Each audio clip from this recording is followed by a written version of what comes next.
Warning, this podcast was produced by two men who still think that swearing is both big and clever. As a result, it contains quite a lot of it. Therefore, this podcast is not suitable for children, unless they're really fucking cool children.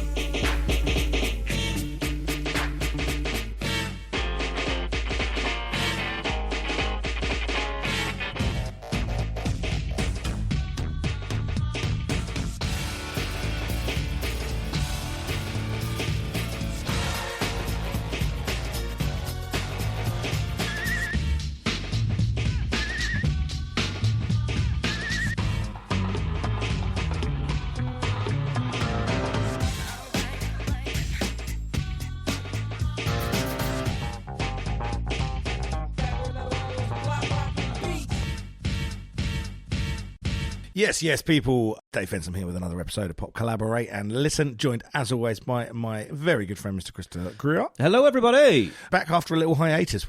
As we normally do every year, we take a little hiatus for Brighton Fringe, normally because I'm really busy, but this year, we were busy because we did the Pop Collaborate and Listen quiz. We were doing a little a proof of concept run. Just did 3 shows to see if the quiz thing worked as a format. Had a good time, didn't we? We had a lovely time, absolutely. We had some really nice guests on. A load of the Brighton comics came and helped us out, and we had some lovely audiences as well. It was shambolic throughout. Good God, yeah. It got less shambolic. It got more kind of organised chaos than just simple as we worked out actual chaos. Yeah, what we were trying to do, what worked and what didn't. Yeah, as we worked out our kink. It was a load of fun, and we may well do it again at some point. Thank you to everyone who came along and supported it and gave us a view. Particularly nice that a few listeners made their way down. Yeah, we had Darren Soul, who occasionally messages us about some things. He came and saw us.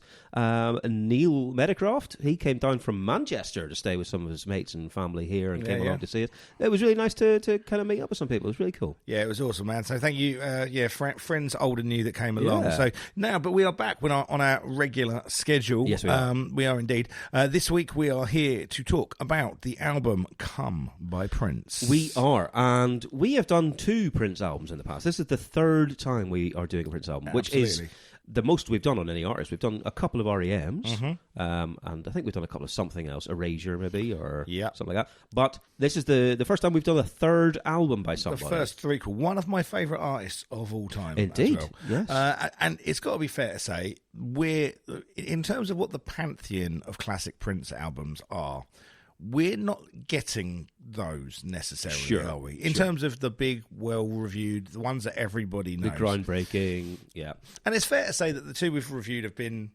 patchy. Sure. I mean, if you've missed them, the ones we did Graffiti Bridge, which was the soundtrack, and we did the Love album. The Love Symbol album. Right, so we've done both of those, but like you say, those aren't those aren't Sign of the Times, or those aren't Purple Rain. So Come is one of those records that kind of came out in this fallow period of the end of the Prince thing, where he was having his big argument with Warner Brothers. Exactly, yes. Really falling out. I'll be honest with you, I'd kind of taken my eye off of Prince at this point. I wondered, because this is 1994. This came out August 1994, was number 1 in the UK for 1 week. But it didn't do so well in the States either. It was only number 1 over here. It wasn't a particularly well-reviewed album at the time. No. People ignored it. It was kind of a lost one. It just came out and disappeared again. This is a record that wasn't recorded from the ground up. This was a record that was put together from demos of other projects that Prince had. This was very much fulfilling a contract. Yes, indeed. This was the last record where he would officially be known as Prince. He would go on to be known as an unpronounceable symbol, or as the media adopted it, the artist formerly known as Prince. Taff cap, the Taff cap, whatever you want to call it. But like you say, it was a fulfillment of contract. He did want them because he had this plan that he was going to become the symbol. Yeah. And this was a Prince album, and his next one, which is going to be the Gold Experience, was under the Symbol name. And he wanted Warner's to release them both on the same day. Yeah. So he would be going head to head with himself, sort of the old iteration and the new iteration, fighting it out or whatever.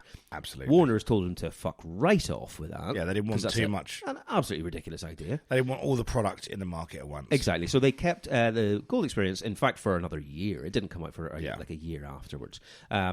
Warner's were given this album Prince presented it to them. He went, all right, here you go. And he originally gave it to them without the title track, without the Come title track. And they came back and went, no. Give us some more. Give us that back. We've heard you do it. Give it. We want that on here. And they were like, we want to have the most beautiful girl in the world on here as well. Yeah. He told them to fuck off because he was keeping that for the gold experience. And so there was a battle between the two of them about what's going to be on this album and what the album is in general. Warner's didn't really promote it. Prince called them out a lot for that. They certainly did.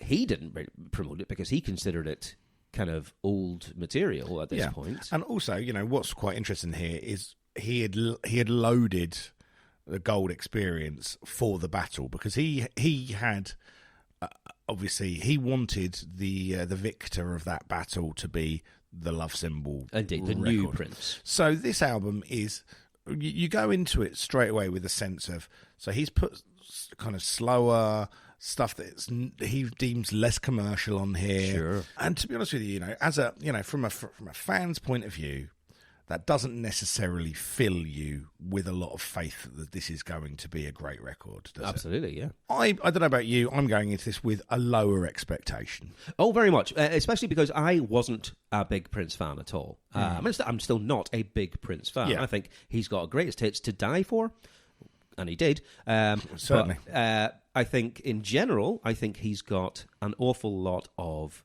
fucking backwash of songs that you don't need to have on albums. I think he is such a conceited artist that he thinks everything he touches turns to gold. He's like, well, no, this is going on an album. You can't stop me. And so, calm down, mate. Okay.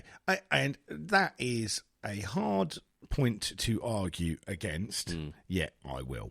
Okay, yep. Because for me, the more time you spend with Prince records and the more time you spend amongst it, and I've spent a lot of time amongst Prince records, I am by no means the super fan because of what the scale of what it means to be a Prince superfan is. You know, like I don't know this record. You know, I've not gone and listened to this record in any great detail. Didn't listen to it at the time, right? But I am a big fan. Sure. And, and we've seen on the past 2 episodes we've done, you give him a lot more leeway to try stuff and be a bit weird than I do. And you know, and that's, I mean, that kind of follows through our you know, our pathway in general. Very true, I generally lean into weirder stuff. Absolutely, yes. You know, just as a little callback to anyone that's heard our podcast in the past, I did go and see Mr. Bungle. Yes, you did, and it was fucking brilliant. I'm glad you enjoyed it. I can't think of much worse. 2 songs off the first album, which is a bit unusual. That's a shame. Yeah, no, it wasn't. It was fucking wonderful. I tell you what, you would have enjoyed though. Go on. A cover of Territory that they did by Sepultura. Oh, you said they did that. I bet you that was great. Straight up cover. It's fucking wonderful. And you would have also enjoyed them doing I'm Not in Love by 10cc, very straight. Oh, really? They just did it straight up, not fucking about cover. I mean, as much as you could not fuck around when you're playing with Dave Lombardo playing a double kick drum. Right, sure. Yeah.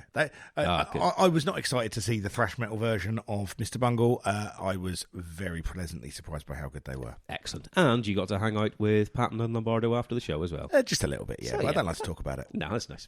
Big up to Lee who made that happen for us. Absolutely, man. Absolutely. Okay, we're back to... so you brought up the fact that you didn't listen to this at the time. I did not listen to this. So this comes out in 1994. You weren't investigating it, and you weren't even hearing it on a mate's or whatever. No, and I've gone back because obviously I was very interested in Prince as a pop music fan. One of my first ever gig was a Prince gig, Diamonds and Pearls. Loved Diamonds and Pearls, and you know I kind of drifted away from him in this wash of alternative music I found, and I didn't really go back to Prince until around the late 90s, and someone back at the point when you buy CDs, someone sold the limited edition Prince box set Greatest Hits board very cheaply, and I bought it and then listened to nothing else for about 3 months. Oh, wow, okay. That's when I went, oh, fuck, I really reconnected with Prince. Right. So you investigated the ones you'd missed? To a degree, yeah. Right. A lot of the earlier ones and stuff like that. But this little period here is... I've never really dug too deeply into it. Sure. All right. Well, as you can probably infer by what I've said so far, I wasn't even aware this came out. I don't remember this at all. I mean, I don't remember this one Not one bit. I guess part of that is because it was completely under-promoted. But then again, it was a #1 album. So you'd have thought it would be on my radar, but it wasn't at all. Yeah, but there was... I mean... let's be honest with you, there was a cornucopia of stuff. Oh, as we'll see when we do this, there's like going through. This was also released in its time period. It's like, of course, I wasn't looking up Prince. Exactly. Yeah, right. sure. Anyway, well, look. So let's have a look at the album cover. Absolutely right. This is what I could only describe as I think Prince has got some very, very striking album covers, and this is not one of them. It's not. This is a real throwaway to me. This looks like to me when you get an album and.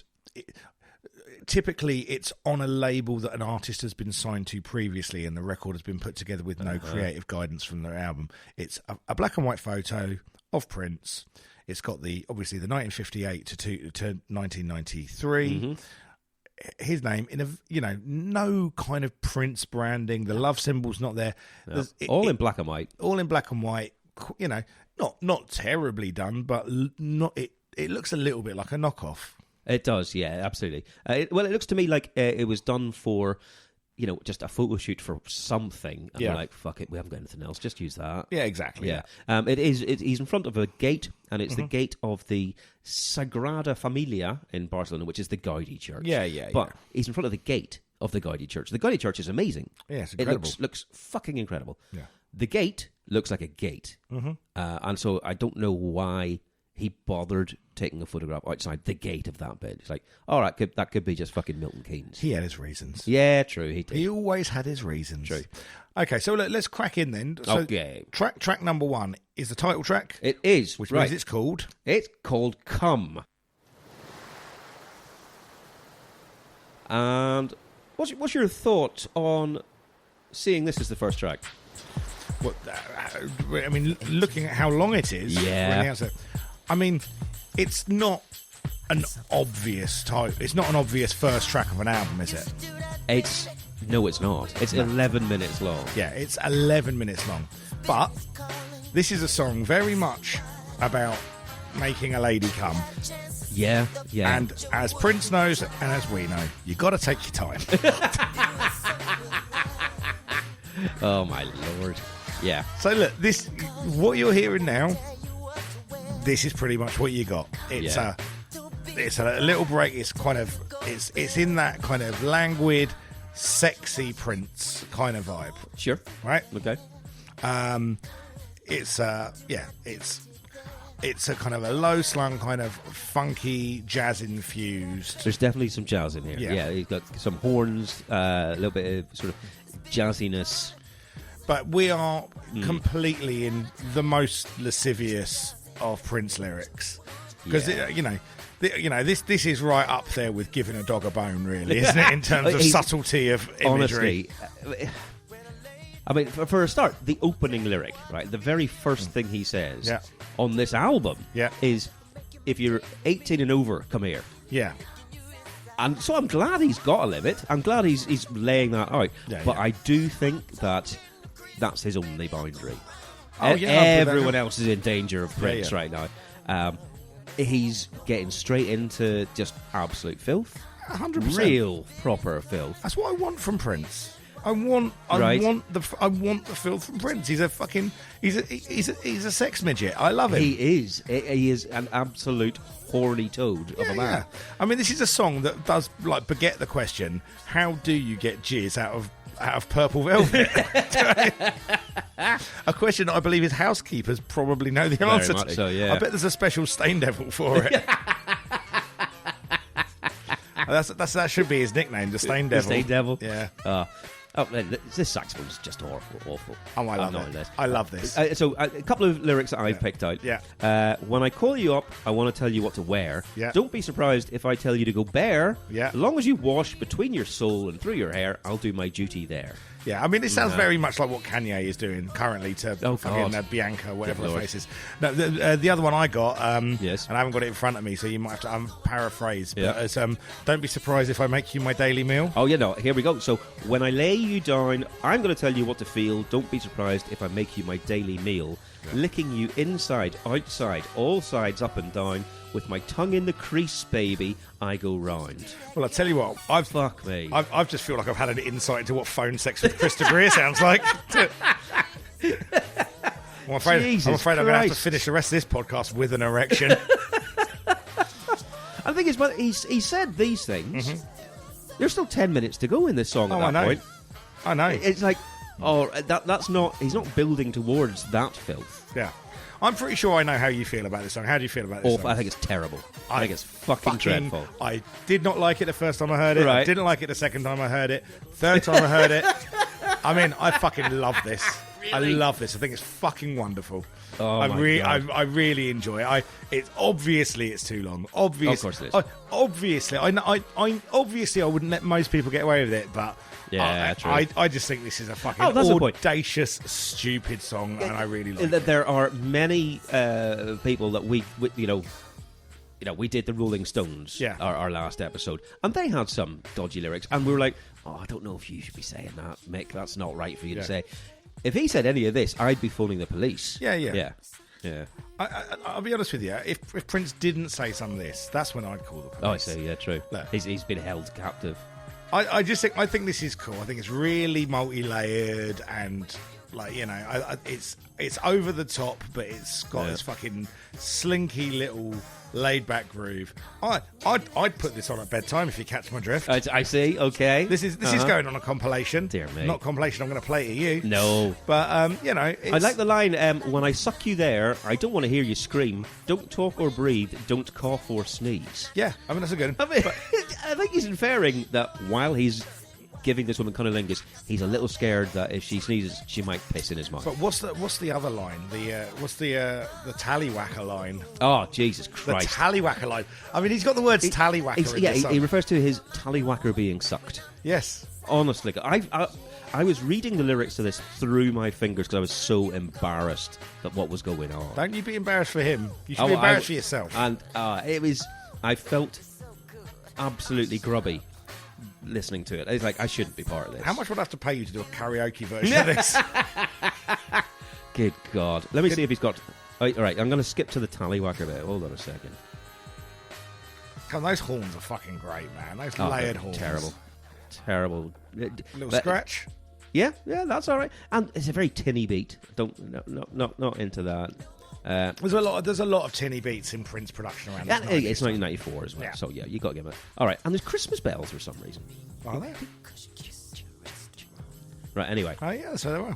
But don't mean you wreck just cause me tallywhacker sucking the soul, yo. Come on. Wow. Come on. Wow.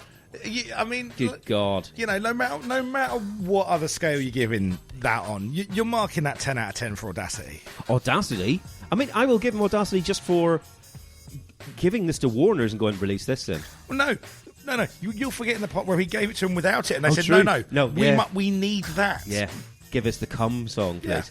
I think it's right. We're now coming up to 7 minutes of an 11-minute song. And we're about to get into the worst part. No, we're not. These fucking mouth sex noises? Yeah, I've got to be honest with you. Jesus. I've got to be honest with you. The speakers I was listening to this on earlier are not that great. And I didn't hear quite some of the wet mouth sex noises. Honestly. Still 4 minutes left. I'm praying for this to finish. Well, I mean, as was she.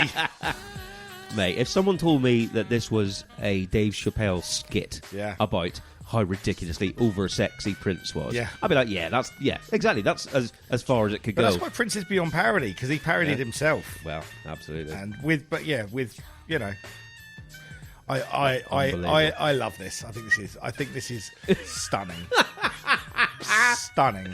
Oh my God. I wasn't expecting it. I was expecting you to defend it a little bit, but also go, no, I get that it's awful. Oh, I also no, both of those things can be true. Oh, Jesus Christ. Both of those things can be true. Wow. Right. Well, and you know, fuck it. There's still 3 minutes of this to go. It's just going to do. We can move on. Yeah. Right. Wow. Okay. Well, that is quite an opener. I think we're both agreed that is quite the opener. Yeah. I mean, it's opened someone. Jesus Christ. So okay. So first track is "Come." And it goes into. Come, can I say it? Oh yeah. Come goes into space. Hey. There you go. So track 2 is Space, and it runs straight into it. Yeah. And apparently this was actually released as a single in some territories. Not in the UK, but it peaked at 71 in the States, 91 in Australia. So now this one's also about sex. Yes, funnily enough, yeah. They're not all about sex. No, I thought they were all going to be, but no, this is. But this one is. I mean, we're switching it up slightly in terms of the sound of it. It's slightly less jazzy, more of that smooth R&B style.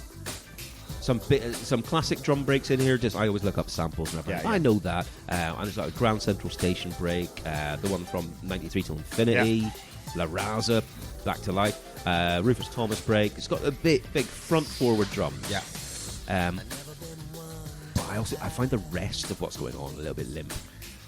Oh, see, I don't. Do you not? I think that's a nice little shuffle. I think Prince's voice sounds really nice here. I mean, he is still doing the. I reckon he's looking directly into my eyes as he's singing this. He's keeping eye contact and, beckoning me with his other hand towards him. Well beyond the point of it being comfortable. No, I didn't like that at the start. He wouldn't stop. That's where I'm at. Yeah. You've had to ask for a grown-up. Yeah, definitely. But and also, it's like a space. Okay, what he's talking about being an astronaut, is he? Or he's talking about, flying high or whatever. But yeah, it's about sex. It's fucking. It's all about sex. It's about his rockets. Sure, yeah. And yeah, so the lyric I'd like to highlight in this one. I never been one for this thing obsession, but keep your eye on my hips. The circles, they may be my confession. Just say the word and I'll strip.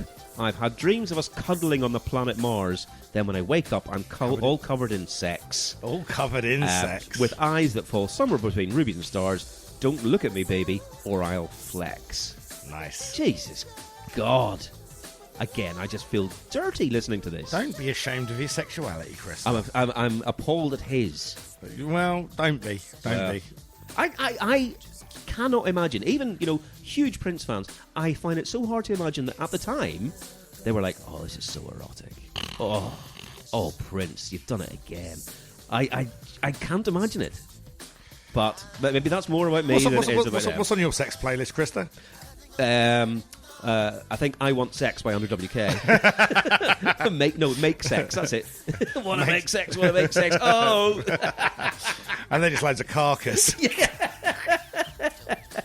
Good Lord. Yeah, I mean, look, this is there's no argument for this being much more than incidental. Sure, yeah. Even though apparently some people said, "Oh, this is worthy of a single release." Yeah, I mean, I wouldn't call for this one to be a single. Nah. I can quite happily spend time with this in the background. I see. Okay. I'm not saying it's lighting, igniting particular fires. Fine. But I'm perfectly happy to spend a little bit of time with this one. Yeah. You let him. Okay. I don't find any bit of this. I don't find it erotic or arousing, but I also don't find a tune. I can't hear a tune in this. This is just a fucking load of wilted erections in a row. It's just what it's got is it's just got a kind of a light groove that runs behind it. Yeah, I would probably be more into this if it was instrumental. Okay. Yeah, I think a lot of it is to do with him and his too sexiness. Okay. Yeah. But now I'm not into this one. Fair enough, don't mate. get this.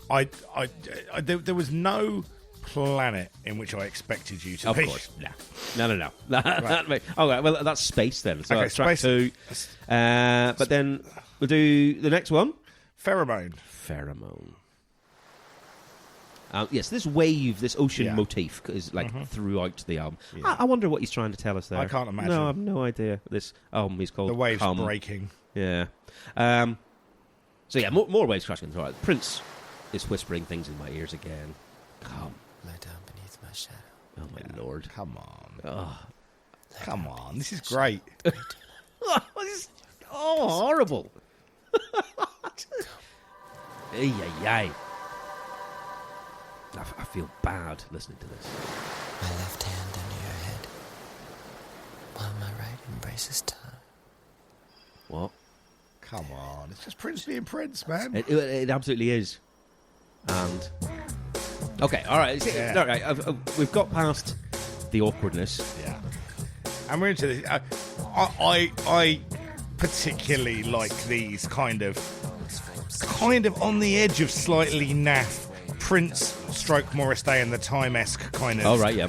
Like that big fucking, It's big tinny fucking snare. drums. Or tom, whatever it is. Yeah. But very, very kind of.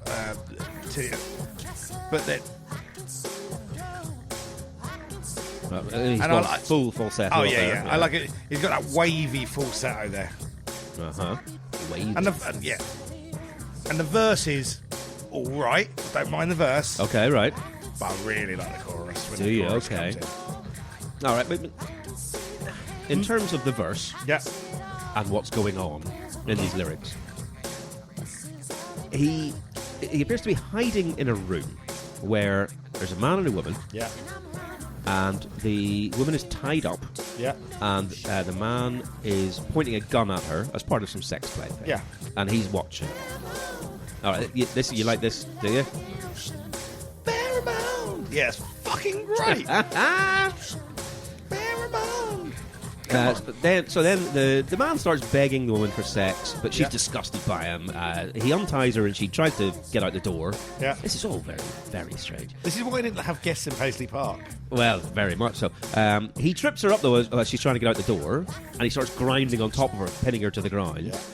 Again, while Prince is watching all this, and he says at this point he's close enough he could touch her. Yeah. Or maybe rescue her.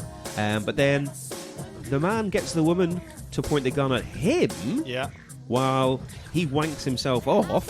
Mm-hmm. And she starts to cry. Yeah. And again, Prince is all behind the curtain somewhere going, this is wicked. Yeah. Yeah, this is... Wow. And you're saying this in some ways like this isn't a good thing. This is... I'm just stunned that this is a thing, that he's made it into a song. I mean, welcome to Prince, my friend. Yeah, absolutely. Welcome to Dirty Prince. Dirty Come Prince. On. Yeah. I have said somewhere else in my notes, but I'll say it now because I think it works for this.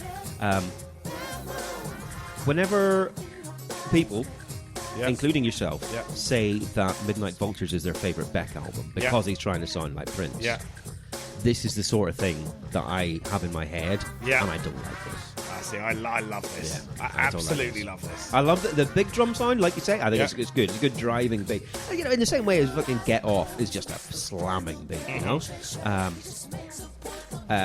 not a fan of when he goes full falsetto. I'm not a fan of that. The lyrical content is absolutely wild. At least there's no sex sounds, like fucking sloppy mouth bits or whatever. But I don't like the chorus. I see what you're saying. It's quite catchy, but I don't like it. Krister here, channeling his full Mary Whitehouse. Really, I feel bad. I'm saying, oh no, I don't want him to sing about sex. Fucking hell, but I'd prefer it if he did it in a way I enjoyed. This is my favourite one so far. I really like this. I mean, okay, I'll give you. It's probably my favourite one so far, but I don't like any of these first three really. In terms of trying to give him his dues about why he wrote this song or why it's a fucking wild story,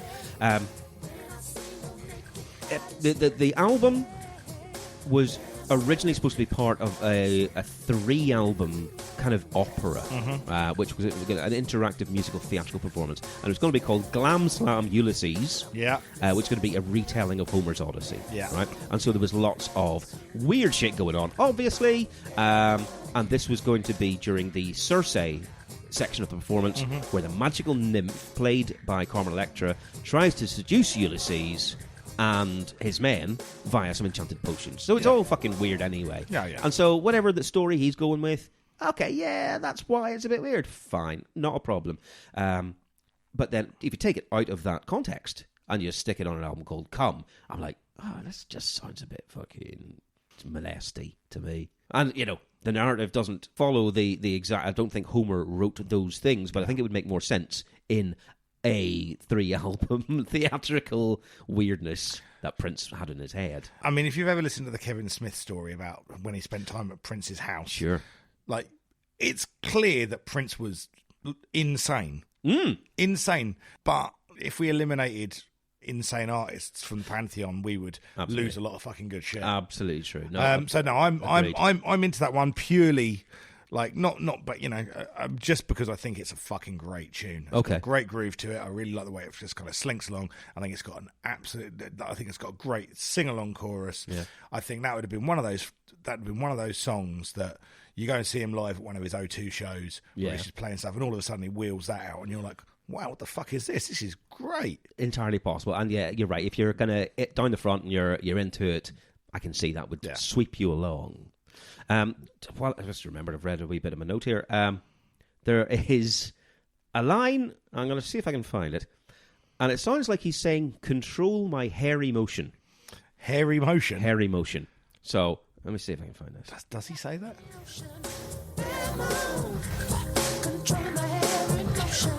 It does sound like a hairy notion. It's something about, I don't know, something emotion. But it's like, a hairy motion. Again, I'm not putting that past Prince in his fucking velvet suits. I mean, can you imagine? If I passed a hairy motion... You'd have to go and see someone, a specialist. You would, man. You would. Okay. Well, look, there's only 10 songs on this album, and that's the first 3. Yeah. So we're about a third of the way through. That was about 25 minutes. But very true, yeah. They got an 11-minute, and then, yeah. Yeah, that's the thing is, once you're through the first track, there's only 30 minutes left of the album, pretty much. Madness. Absolutely fucking madness. Right, let's go into the albums. Right, let's have a look. So the albums in the top 10 of the week of August 21st to 27th of 1994. Top 10 looks like this. Number 10 is the brand new heavies with Brother Sister. Mm-hmm. Number 9, Park Life, which we've done. Number 8, Seal 2, which we've done. Number 7, Prodigy, Music for the Children's Generation, which we've done. Indeed. Number 6, Julio Iglesias with Crazy. Wow. Mm-hmm. Apparently that was still a top 10 album in 1994. Number 5, Larry Adler, The Glory of Gershwin. Whatever. Fine. Okay. Number 4, Eternal, Always and Forever, which we haven't done and will not do. It never got to number 1. Okay. Number 3, Wet Wet Wet's Greatest Hits, because they're still number 1 forever and ever and ever. What they're doing. Yeah. Number 2 is Neil Young and Crazy Horse with Sleeps with Angels. Which we talked about a little bit in the last episode. Yeah, we had Gaz, our guest on that, was a big fan of that album. Says it's fantastic. I've never heard it. I haven't either. No, but that's along with most Neil Young records. Every so often, I try Neil Young because people are huge fans. I've got friends who I trust on music. They're big fans.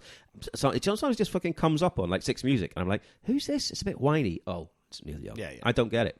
No, don't get it. I like Rockin' in the Free World as much as the next one. Oh, of course. Yeah, I suspect he doesn't anymore. Oh, I would imagine he hates it, yeah.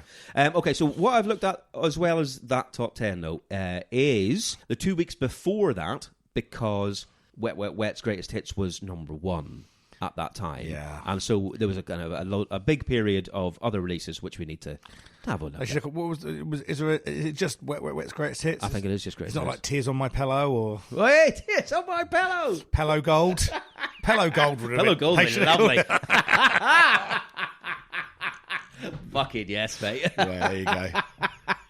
Oh, man. Oh, that's a wasted opportunity. They really should have called it that, shouldn't they? Wonderful. All right, so other albums that came out in these 3 weeks. Jesus, Mary Chain, Stoned and Dethroned, got to number 13. Mm-hmm. Only got to number 31, Jeff Buckley, Grace. one of the best albums ever recorded. But I'm trying to remember back to the time. I remember people talking about it. Mm-hmm. I didn't have it at the time. But it only got to the 31, so I'm trying to think, did it not perform at all on release, and it was only word of mouth afterwards? Or was it just everyone loved it, but it was...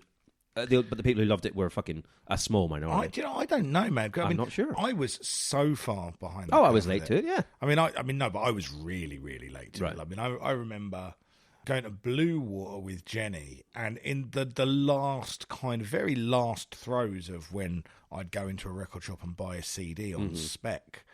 Pretty sure I already had an iPod and stuff like that. Right. Okay. By that point, but picked it up because it was like fucking £3 in a sale, and listened to it on the way back and was like, oh, this is fucking remarkable. Right. Why have I never listened to this? One of those ones. One of my favourite records. 31 in the charts, anyway. But it came out at this time. Yeah. One that only got to number 58 is The Goats with No Goats, No Glory.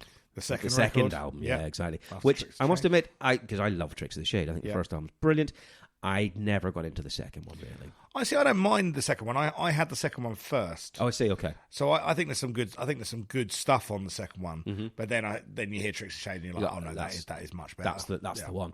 Bare Naked Ladies released Maybe You Should Drive. Don't remember that from the time. No, I don't care. Orbital released Snivelization, which got to number 4. That's probably my favourite Orbital album. Is it? Jesus, that's not the usual answer for a favourite Orbital album. Oh, I fucking love Snivelization. See, the thing is, like, I don't really like, the green and the brown. The green album. I don't love it. Right. Like they were touring it, our friends teching it, and yeah, absolutely. So could have gone, haven't. Yeah. Brown album, I don't mind at all. Brown album's pretty solid, but I really like Snivelization. Right. And I like Insides as well. But, okay. I'm a big Orbital fan. Right. Fair play. Stereolab released Mars Audiac Quintet, which got to number 16 in the UK charts, which surprises me. Because I remember that coming out and got lauded in the press. Melody Maker fucking loved it. But it's still Stereolab, so how the hell did that get top 20? I guess. Absolutely mad. One got to number 25, Machine Head's Burn My Eyes. Yep. That was big news at the time in the metal circles. Oh, absolutely. That was like the big kind of... like the return of heavy metal almost, wasn't it? It was like, oh, here we are. Here's a banging kind of groove metal album. Yeah. They were going to get kind of swept away in the thrones of new metal within the next couple of years. Sure. But yeah, I mean, that was an enormous record when it came out. And when it came out, it was a bit too metal for me. Right, okay. I didn't appreciate it until a few years later when I stopped being quite as much of a snob about hardcore. See. Right. Although I did see Rob Flynn from Machine Head come out and sing with Ray from Downset, probably 94, 95. Oh, wow. Louise and I went to see Downset in Manchester, and he came out and was singing with them. Oh, they weren't on the bill together? No. Were they playing across town or something with him? Yeah, so he'd just come to watch the show from the side. Oh, wow. Because obviously he's a San Francisco guy. Right, sure. Yeah, and then got up and did Horrifying. Oh, okay. There you go. Right. And speaking of fucking metal, Gun released Swagger, which got to number 5. Oh, man. What? I know people like Gun. I know. And I don't. It's just a kind of bottom of the barrel. It's just like, for me, it's just pub rock, man. Yeah. Pub rock that got lucky. And let's never speak of the cover of Word Up again. I don't understand that. It's one of those fucking classic things where a group of rockers go, well, let's just do this one, and it literally washes everything that's good about the original out. And if you don't understand that, I can't explain to you why, but you've got stuff badly wrong in your life. Right. Delight released their second, or their follow-up album at least, Dewdrops in the Garden, which got to number 78. Yeah, which no one ever heard. I mean, what are the... I mean, name me a second Delight song, Oh, no. I mean, it's one of those ones that I probably do know in the back of my head, but no, I'm not going to be able to get it out. Gravediggaz released 6 Feet Deep, shall we call it? Yeah, well, I guess we have to now. Indeed. I mean, I think it is such a shame that that we are not... Well, obviously, we would never be allowed to use it. But absolutely. What a beautiful piece of wordplay that is. Isn't it, though? Yeah. Yes, exactly. If you don't know what it's called, then just Google it. Well, it's N-word mortis. And yeah, exactly. Which it think rhymes is, with rigor mortis. Yeah, I just for the concept of the record. Yeah, I mean, I understand, I guess, why they had to compromise it for commercial reasons. But the thing is, it was in the USA they called it 6 Feet Deep. Mm-hmm. In the UK, it was released under the original titles. I think to this day, one of my favourite hip hop records. Again, I love the concept, like you say, of this horror aesthetic and murder and being tried for murder and going down and demons and that sort of stuff. Yeah, it's a lot of fun. Yeah, but there's some really good tunes on there too. Yeah, and you've got some great MCs on there. You know, I mean, what was it? You had. I'm trying to remember what everyone was now. There was the Resurrector, which was RZA, right? Gatekeeper, no, Grim Reaper, which is Fruitquan. I can't remember. It's nice. They all had characters, great voices, some brilliant rhymes. I mean, that like 6 Feet Deep, the title track, man. Yeah. Come and tell the hey, you little rich kid, what's your beef? Come and tell the Grim Reaper all of your grief. You ask for a Benz, but you only got a chieftain. Your dad's got ins, but he's mad cheating. Maybe you're a bastard child. You think mum and dad are white, but you're dark as ink. Maybe you're Sicilian for pretend, but you hate lasagna and the pizza, man. Fucking brilliant, man. fucking That brilliant. stuck with you for 30 years. I know every word. Wow. I know nearly every word on that record, I reckon. I can't remember who the characters are, but I can remember the lyrics. Class, man. Class. Natural Born Killers soundtrack, the Trent Reznor compiled. Brilliant. The first of the Trent Reznor soundtracks, and like a change around from the way you listen, that kind of little cut and pasty thing, the way stuff ran into each other. Obviously, we're in the era of Tarantino soundtracks being the fucking soundtrack to student halls up and down the country. I think this soundtrack was a little bit too raw for the mainstream at the time. Oh, yeah, absolutely. If you look at A, the songs chosen, and B, the production choices, the way it's done. But there are some brilliant songs on this. I mean, the movie was just a lot of unnecessary controversy at the time. And, I mean, I haven't seen the movie for a long time. I was never completely convinced by the movie being a great work of art. It had a lot of shock value to it. And it had some, and I was never completely convinced by what it had to say. And, Oliver Stone the shit out of it. Absolutely. But it was also kind of Woody Harrelson's first bad guy role, wasn't it? Yeah. So and I liked both Woody and Juliette Lewis in it, but I think by far the best thing about this entire production was this soundtrack. Right, I see. Yeah. And like you say, it was the first one that Trent Reznor had been commissioned to do. Yeah. And it set him off on a path of doing quite a lot of that. Exactly. And I will never not listen to a Trent Reznor produced soundtrack. Right. Never. Do you reckon that was an Oliver Stone choice, the Trent Reznor? I wonder if it's him or if it's someone just who knows what's going on at the. I'm guessing it was studio. I'm guessing it was on Interscope, and I'm guessing. I don't know who was it a Warner Brothers movie? I don't know. I'm guessing it's probably someone's in the studio. It's like we've got this guy, because there was the whole thing at the time as well about like Trent Reznor recording in like the Manson house and stuff like that. True. So it all that's the schlock value of that added to it. Let's be real. In retrospect, all of the media panic and everything that came out of this was a carefully orchestrated marketing campaign. Sure. So you look at that and you go, "Oh, this is another piece in that." They wanted this to be a film. No, that's true. That was the choice they made. Yeah. And then the last one that I've got a note of is Luscious Jackson's Natural Ingredients. I don't think I've ever heard that record. I remember checking out Natural Ingredients. I didn't own it at the time, but I remember checking it out because it was on Grand Royal. Yeah, the Beastie Boys connection. Exactly. And I was like, yeah, this is cool. It didn't blow me away at all. Yeah. But I was like, this is fine. This is all right. It's fun. But yeah, there you go. That's not a bad 3 weeks, let's face it. No. You Gravediggaz, Machine Head, Orbital, Jeff Buckley. Yeah, if we weren't struggling to keep up with our production schedule, I would have been pushing for a Gravediggaz. I see, really special, because I love that record that much, and Jeff Buckley as well, man. Buckley, true. That would have been a good special. Yeah. Maybe one of these days we'll go back and do some of these records, perhaps. But not yet. Okay, well look, there you go. Good couple of weeks, but we are only kind of a third of the way through Prince, so we need to get back into that. Yes, we do.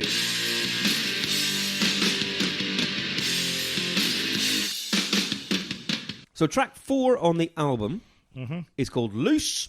Yep. With an exclamation mark after it. So it's Loose. Loose. Like and obviously we've had 3 pretty kind of sexy, slinky, bit funky tracks. So I'm assuming the album's called Come. That's what we're getting. Yeah. So here's a bit more of that, I'm assuming. Hey, whoop it up, yeah. Well, what the fuck's happened here? This is a diversion. Isn't it? 1, 2, 3, 4. I mean, this is almost a rave tune, isn't it? It really is. This is nuts, this though. Yeah, I don't know where it's come from. The screeching keyboard thing. I would imagine where this has come from is Prince has heard some rave music and gone, maybe took some drugs, yeah. Absolutely. So this isn't a sex song. No. This is an instruction to go and get mental on the dance floor and let yourself go crazy. Mm-hmm. Yeah, indeed. Yeah, what's the... Let your fucking do loose, your hair do loose, basically. Yeah. Get your do loose. So, again, this is the song, first few times I heard it, I was like, what the fuck is this?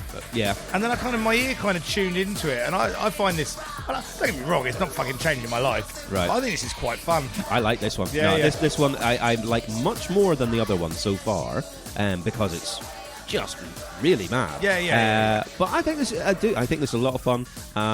I like that squeaky, squelchy keyboard nonsense that he's doing there. The fact, the lines in the middle where he's going banging gangs, slanging wangs, and rock. You like the slanging wangs? Yeah, absolutely. Then he says, "Get your education first, then buy a pair of shoes." Yeah. Pardon? And look, is that the order? One of the only dance tracks you'll ever hear with a massive guitar solo. Yeah, indeed. But I imagine, Prince just couldn't stop himself at this point. Of course not. Indeed. But it's so incongruous compared to what we've heard before. Oh, yeah. It really is. And, to be honest, no spoilers, but it's incongruous to the rest of the album. Yeah, nothing else. This is an outlier. I mean, to be fair, it's incongruous to most of the rest of his career. True, yeah. I don't think of another Prince song that sounds like this. Right, I don't know it well, but I can't think of any singles that sound like this. I wonder as well, who knows the thinking behind it, but because this was his sort of middle finger to Warner's, going, well, you can have these songs. He considered these old songs, even though most of them were recorded in 1993 for 1994 release. There was a couple, one from 91, one from 92. Yeah. But even that they were a year old, he's like, well, that's just old shit. Old shit. But I do wonder if he, in picking through his old shit, if he went, fucking, I'll give this to them, see what they do with this. Try this bit of mental Warner's. It's so out there. But yeah, no, I like it. This is my favourite so far. I wonder if he at any point considered making a whole album like this.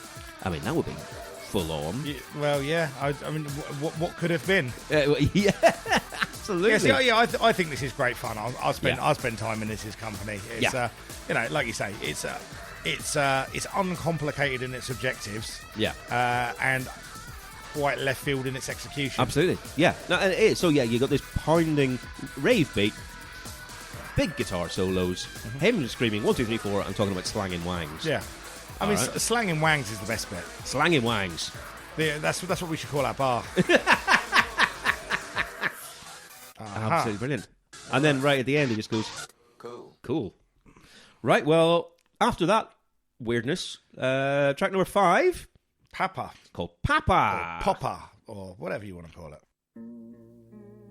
So, Papa, this is again, total change of direction. Absolutely. Whiplash. Yeah, so this is kind of like a soulful instrumental poem almost, isn't it, really? Okay. I would describe it as. And it's kind of about a 4-year-old getting beaten by their father. Yeah. And I've got a nearly 4-year-old, right? Uh-huh. And the idea that you would beat a child that age is offensive on so many fucking levels, right, man. Sure. But it's a weird choice of topic, because, again, we've come through 3 sex songs at the start. Yeah. Then we've got some fucking weirdness like Let Yourself Go. Yeah. And then we're into a song about child abuse. Yeah. It really is a total volte-face. Yeah, I mean, it really is. And it's, this is the point that you start to go, we're listening to a B-sides compilation. Right, sure. Yeah. Right? We're listening to an outtakes record. This is not being tracked with a theme in mind, right? Yeah. However, this track in itself, right? Again, as a song goes, if we're reviewing this as a pop song, obviously, it's not a particularly kind of catchy song or whatever. And again, I think this is the kind of thing that I find annoying in most people's hands. But after a few listens, I found this quite affecting. Oh, did you? Okay. I did, yeah. Particularly there's the line where he goes, "Don't abuse your kids or they end up growing up like me." They turn out like me. Like, jeez, all right. Fucking hell, mate. This is very much a kind of stripped down experimental vehicle to deliver this poem in. Sure, I like the slinkiness. I like the tune. Yeah. Again, if you didn't have the lyrics, if he wasn't on it, or if he was doing something completely different, I would have a very different take to this song, because I think that the underneath of this song is really cool. It's a nice little groove. But then it's so incongruous when he's saying, as the door closes, baby starts to cry, please don't lock me up again without a reason why. It's like, fucking hell. I mean, I don't think necessarily is. It doesn't scream incongruous to me. It's like kind of setting a tone of this kind of peaceful environment with this fucking other stuff happening over the top of it. Like kind of peaceful day and this other shit happens. Yeah. Which is often the way that stuff does happen without the melodrama. And this bit is fucking great. I really love this. This is good. This is absolutely. And again, for a song on an album called Come, the name of the song being Papa, I was expecting something very different. Yeah. I mean, it's not making me come. No, no. And this is very funkadelic. It's very Parliament, this bit. But it's a strange one to me. I don't mind it. I think in terms of the backing, really nice. In terms of the message, of course, hey, mate, don't abuse kids. There you go. Yeah. There's a message for you. Come to their defence. But I think it's a strange one in overall. Oh, it's definitely a strange one, but I think its strangeness is part of its appeal. Okay. So yeah, no, interesting, man. I mean, very much defined by the word interesting. Sure. And again, I get the impression, I get two things. Like, one, Prince is fucked up. Yeah. He's really his brain is not a happy place. Yeah. But also, he is determined to give Warner's the most unmarketable album he can give them. Sure, man. He is just for sure. Give it. He's fucking fingers up to them. Go, all right, yeah. So I've just done this one, which is all weird and a rave track that you can't really get into. And yeah, here's one about child abuse. Yeah. Oh, thanks. It's definitely a contrarian's record, and I expected to I expected it to be really shit because of it, but that's not how it's working out for me so far. Okay. Anyway, it's right. So that's pop. It's an interesting one, man. Sure. I mean, interesting is often a word you use to damn something with friends. Absolutely. Or it's to be polite to a friend. Yeah. It's up there with different. Absolutely. Yeah. Yeah. Which is my. I see what you're trying one. for. Yeah. Well, let's do the next one. Next one's called Race. Race. Okay. I wonder what this is about. God, well, we've got more waves. Lie down, fair one, and come away. Oh, good lord. So till the rain is over. We've got Prince abusing my eardrums again.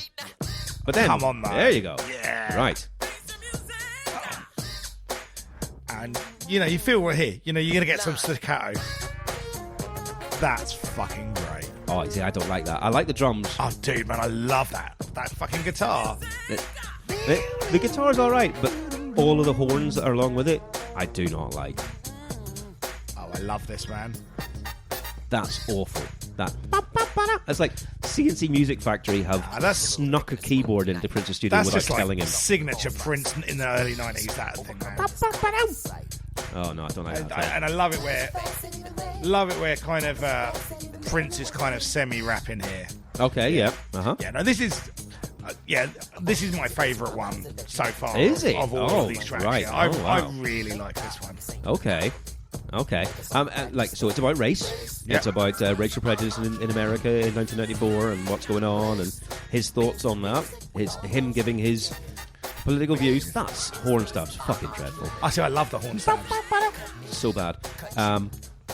And so, yeah, lines like, we're all bones when we're dead, we all bleed red, this sort of, why, if you didn't know what had happened before, why would you treat anyone different now? All this sort of, great messages. Oh, yeah, I mean, really. Sure, it's not breaking a great deal of new ground. No, certainly. But, there are some messages that kind of, you can say over and over again because I'm kind of not getting through. Totally, yeah, indeed, yeah. You still got to try.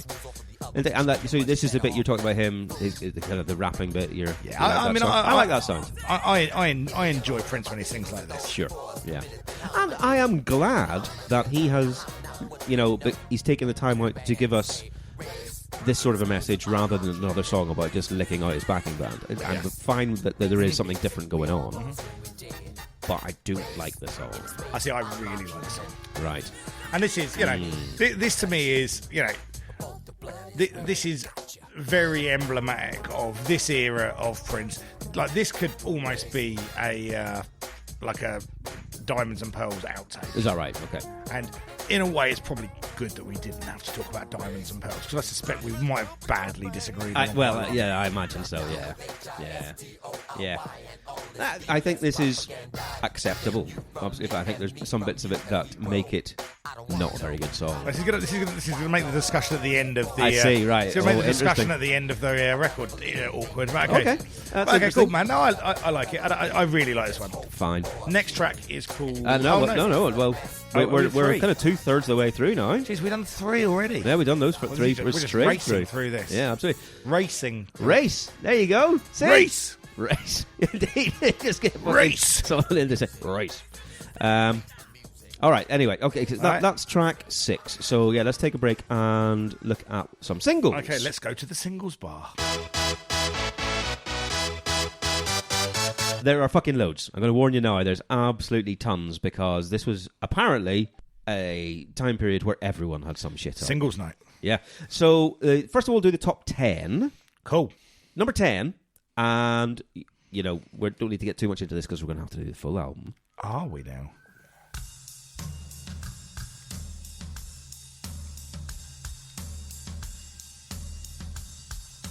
As soon as this vocal comes in, you'll be like, oh, yeah. I said it's Oasis, isn't it? Yeah, absolutely, yeah. It's Live Forever. Yeah. So, yeah, that's Live Forever. And we are... The next episode we do, in fact, is going to be on Oasis' debut album. I mean, mate, you can... Which is going to be a lot of fun for me watching you doing it. You can spot all the fucking Parker monkeys frothing at the gusset at the minute on those fucking Liam Gallagher shows. The monkeys. They are, though, aren't they? You see, Oh, see your man. Facebook timeline, it's like your Oasis fans are all crawling out of the woodworks. going, Yeah.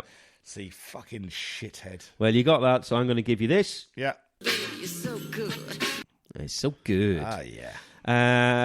Number 9 is Tin Man with 18 strings. Number 8 is Warren G with Regulate. Number 7, I'm going to play you this. And obviously, you're going to know what it is let's say, a cover of or a sample of. But see if you can remember who did it. Yeah. Okay. I mean, it's obviously it's a cover of Four Non Blondes. Yes, What's Up by Four Non Blondes. Who did this? So yeah, I mean, it's just called What's Up. It's just Yeah. straight up, this is a dance rave version of this. I mean, it sounds like Too Unlimited, doesn't it? A lot of these things did at that point, yeah, very true. Is it someone I'm going to remember? But I remember the name. Are they a one-hit wonder? Oh, very much one-hit wonder, yeah. Oh, well, I don't think I'm going to remember it then. All right, DJ Miko. Miko. M-I-K-O. Miko. No? No. Doesn't ring any bells at all. I remember DJ Miko Yeah, doing but you that. would have had to DJ this at the Very, student union. absolutely, yeah. Okay, you didn't get that, so I'm going to give you this. Oh, shut up. That's what you get. No, so that was number 7. Number 6 is All for One with I Swear. Yeah. Not Big or Clever. Number 5, and this is terrible. Oh, dear. Yep. We're still ensconced in the summer of shit reggae. Yeah. Hang on. I'll be amazed if you remember who this is. Because I don't think they were a one-hit wonder. They or he, I'm not sure if it's whatever. But...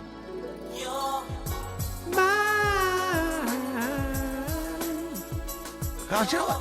Is this not ringing a bell? I to don't you? think I remember this song at all. Oh, I see. I remember the song. Absolutely remember the song. But if it's not on your radar... Let me hear the verse. Right, here we go. Oh, God. Verifying. Oh, there you go. Yeah, yeah. Right, it's in your head. This is like fucking... I mean, I'm going to give you... It's called Searching. Yeah. But this is... I feel like they also had a collaboration. It's like Pato Bantam, but it isn't Pato Bantam. Right. I think you're right that there was... Is it Bitty McLean? No. Maybe exactly the right timeline for that, but no, it's not. Who is it? China Black. There you go. I wouldn't have got that. But no, I think you might be right that China Black did something else Yeah. with someone, featuring someone as well. Yeah. But Searching by China Black there. Fuck awful. Yeah. Oh my God, that's bad. So that's number 5. It's number 5 in the chart, the actual charts. I know, man. Can you imagine? I mean, to be fair, though, some of the fucking shit that you hear. Oh, mate, there's more to come in this top 10. Oh, no. And this is number 4. And this isn't one of the shit reggae ones. Oh, this is... I fucking love this. Right, it's yeah. 7 Seconds by Nena Cherry and Nasandur. Yes, indeed. You're so good. Yes, indeed. 7 Seconds. Yeah, I fucking love this tune. I remember this being a big deal at the time. It's like, this is a bit cool. It's a bit This is all suave. over MTV, man. It was very... I kind of didn't like it when it first came out, and I grew to appreciate it. It was a bit too grown up, I Yeah. think. Yeah, sure. But I really like it now. Right. Well, that's number 4. Mm-hmm. This is number 3. Compliment to all lads and boys and girls. Again, the fucking True Cult Pop lads will be going mental at their desks right now. Oh, no. Oh, Jesus. Yeah. I mean, if you were going to get this fully correct, there's 3 names you need to tell me, and that's never going to happen. I'm happy to not know it. No, it's Compliments on Your Kiss Yeah. by Red Dragon featuring Brian and Tony Gold. Brian and Tony Gold. Yeah. Is it Tony Gold? Is it Brian and Tony Gold, the I Gold don't know brothers? if Brian's a Gold. Or is he just called Tony? No, he might just be called Brian. Or Brian. Yeah. Okay. Oh, sorry. I don't know. I do not know. Brian? I know. Imagine that was your recording name. No, you sure you know, we've got Chakademus, we've got Pliers, we've got Pat O'Banton. Nah, Brian's fine. That'll do. Just leave it at that, they mate. must have been lining. Everyone's like, fucking, this shit's selling in England. Line up, guys. I know. Honesty. Yeah. So bad. What songs haven't been covered in the last 6 months? That'll do. That's all. That's the only barrier. Fucking dreadful. This summer, dude, it was everywhere. Anyway, yeah, Red Dragon, featuring Brian and Tony Gold. Oh, shut up. Number 2 is Let Loose Crazy for You. And Yeah. number 1 is still Wet, Wet, Wet. Love Is All Around. I mean, I can you can't imagine? think of the last time it wasn't. No. I mean, I can't either. No. I feel like it might still be number 1. Yeah, it's true. I feel like what's just happened is they've just they've just started leaving it off. But actually, if you look at the, Right. it's still number 1. It's like invisible ink in the background. Yeah. Okay. Here's a shit ton of singles for you, right? Okay. This is A shit ton of August. singles or a ton of shit singles? No. This is some good shit. Well, I mean, there's some bad shit too, but okay. This one got to number 13, and you're gonna get this straight away. Is it Midnight at the Oasis? Yes, it is. Brandy Heavies. Brandy Heavies, thank Yeah. you very much. Absolutely. I remember not liking that at the time, but I do now. Yeah. Again, it's just It's a bit grown cheesy. up. It's cheesy. It's like, oh, it's adult pop. Yeah. No, I like this. Number 14 is Future Sound of London with Life Forms. 14 as a single. That's impressive for me on that. I mean, that's just fan base, though, isn't it? It's got to be. That's week 1. This one got to number 18. Who cared, a black man who cared about the community. Oh, this is it's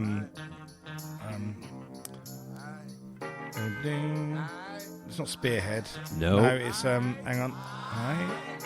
I know what this is. Hang on. Oh, you absolutely know this is. Give me a second. One of the biggest hip-hop crews in existence.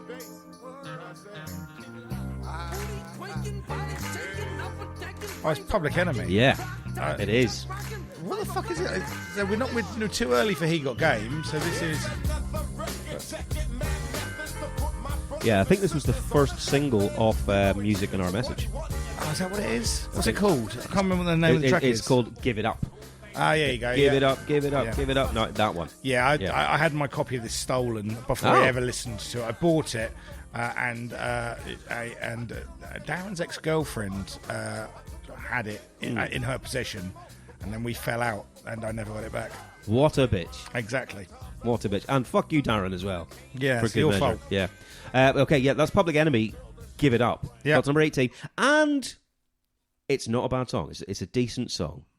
But to me, it also signals the start of the decline for Public Enemy. 94, they released Music as Our Message. I was excited for that. I heard Give It Up, and I was like, oh, this is all right. It's a bit more laid back. It's not as kind of angry as I'd like them to be. It's not Bomb Squad production. But okay, I'll give it a chance. And then I heard the rest of the album. I was like, no, that's a shame. I mean, I never did. All right. Okay, so it got to number 18. Yeah. This one got to number 22. Oh, what is this? And I know you know it because I do. you like the album it's on. As a band that you don't particularly like in general. What is this? I just can't try and place it. It's got a very New Order-y sounding bass.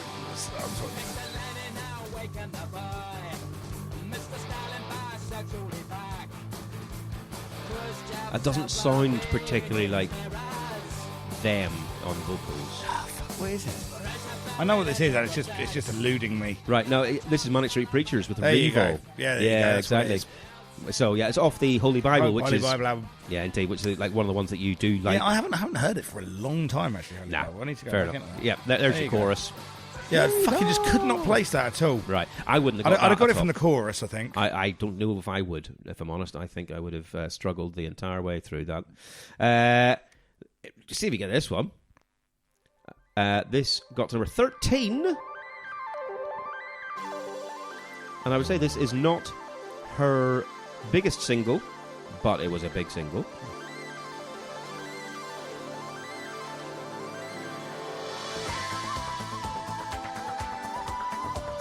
I mean, that sounds like Shakira. But It obviously really it's does, not. actually, now you said Yeah. that. But that really does. Is it ringing bells? Yeah. Yeah, okay. Is it Robin? No? No. No.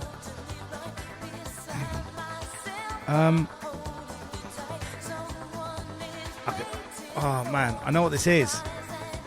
Damn, I wish Motherfucker. you knew this. I do know what this is. Damn, I wish you did. Oh, fuck. Is it Sophie B. Hawkins? Sophie B. Hawkins. I Yeah. didn't know that then. Right. This chorus, though, Right Beside You is what it's called. Yeah. So that. So I could hear the chorus. I'd never got that with Sophie No, B. Hawkins. until I was putting this playlist together, I was like, fuck, that was Sophie B. The same Sophie B. Hawkins? Yeah. Apparently so. I never knew that was. There you go. Okay. No, That's a good song, though. It is. It's catchy. It's very catchy. Right, this one, I mean, if you get this, fair play to you. It's only got to number 53. I mean, it's Muggs' production. Yes, it is. It was very, very big Muggs production there, yeah. But and it's not Cypress Hill. I'll give you that. It's not Cypress Hill and it's not House of Fame. Is it Funk Dubious? Nope. Oh, fuck is it? Can't be fucking Fushnikins, can it? It's not Fushnikins. No. No.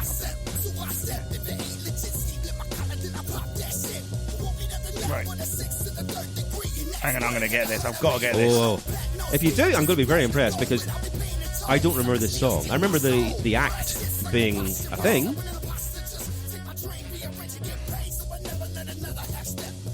I fucking know that MC. Hang on.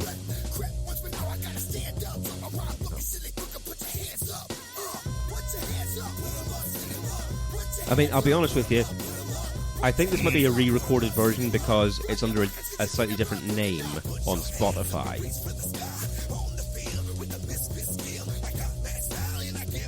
Go on, give me it. Hooligans. Hooligans. The Hooligans. Yeah, put your hands up. There you go. I would not have got that at No, all. I wouldn't have got it today. No, fair enough. Fair enough. 53. You're not going to get this either. I'm just going to play a little bit in case there's people out there that might get it. It's got to number 54. And again, we're in that kind of indie guitar world. Yeah. Landfill Britpop. Wait, it's free Britpop. Yeah. Anyway, this is Gene. This has been my light, be my guide. So this is, another one. I reckon. Let's skip to vocal. I would have gone. Oh, that's Martin Rossiter. Yeah. But I don't know if I would have got "Be My Light, Be My Guide." This one you're gonna fucking get though, and this is a weird because this got to number 57 at this point, but then it was re-released the year after. Oh, it's Portishead and Sour Times. It is Sour Times. Yeah. So good. Yeah, what a fucking song. Oh man, I love it. Man. Unbelievable. And still one of the best live bands I've ever seen. Of course, ATP. Fucking incredible, man. Yeah. This album blew my head. Well, me straight too. off. But yeah, like I said, it's got to number 57 at this point. It went top 20 in 1995. I'm assuming after that maybe they released it after the first couple of singles off the album, etc. But I remember going, I've heard nothing like this before in my life. This is fucking brilliant. Absolutely brilliant. First two records and the live one, record. yeah. Live records. I really like the third record as well. It's very different. It is very different. It's dark and hard and heavy. Yeah, absolutely. Okay, so that's 57. This one only got to number... Oh, no, I don't even have that one on here. No, that's fine. Well, you wouldn't have... Why would you have got it? It only got to number 72. Hammer released Don't Stop. Don't remember that one bit. Yeah. Number 81, Head Swim released Gone to Pot. Number 83, Pavement released Gold Sounds. Okay. Number 97, and I've put it in. Imagine that. Imagine. Yeah. I remember this. I've got the 7-inch. I remember this at the time. But it never did anything. I have a feeling that this is like one of my more valuable 7-inch singles because it's just this really kind of more obscure American band. Well, it's not them then. Ah. Kind of lo-fi, but with that kind of ratchety guitar. Yeah. What's got the ratchety guitar on it? Yeah, I mean, we're very into... Oh, there's a band sounds a little bit like Nirvana. Sign them up. Yeah, very much that, isn't it? No, I don't know what this is. No, I can't imagine why anybody would. It's the band is called Dig. Dig. And the song is called I'll Stay High. Okay.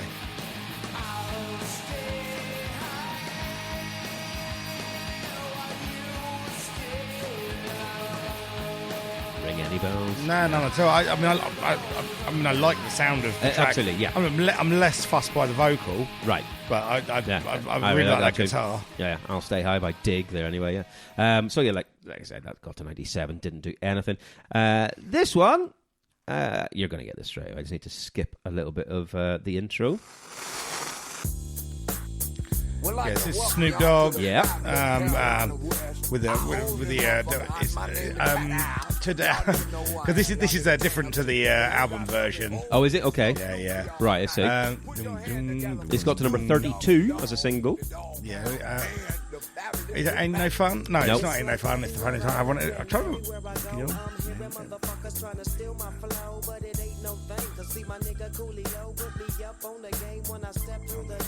Some of these niggas is so deceptive, using my styles like a contraceptive. I hope you get burnt. I just can't remember the name of the fucking track. Patty Wet. Biggest sack. So put your gun away, run away, cause I'm back. Hit 'em up, get 'em up, split 'em If it helps, it's got the word dog in it. Okay, yeah, that obviously. Oh, it's the Doggy Dog World. It's Doggy Dog Yeah, there you World. go. Yes, it is. Absolutely. Yeah. Yeah, so it took me a minute there, man. Right, Doggy Dog World. I don't remember that at all from the time. Dude, I Didn't even know it was a I single. just absolutely destroyed that album, man. Yeah. That those two summers, man.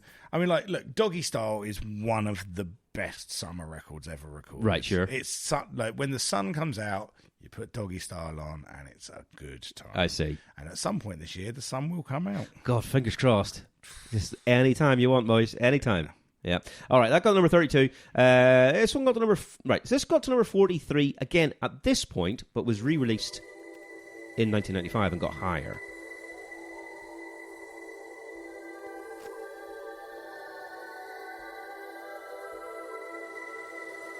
Oh, come on.